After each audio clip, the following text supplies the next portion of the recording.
how to add any product on eBay to your watch list. Hello guys, in today's video I'm gonna show you how to add any product on eBay to your watch list.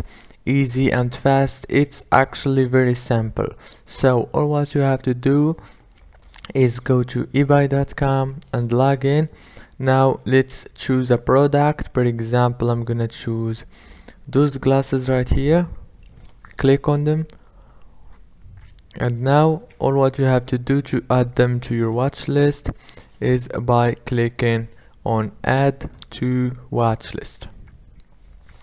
Now it's added to my watch list, and if you want to check your watch list, just click here and it will take you to your watch list. As you can see, don't forget to like and subscribe.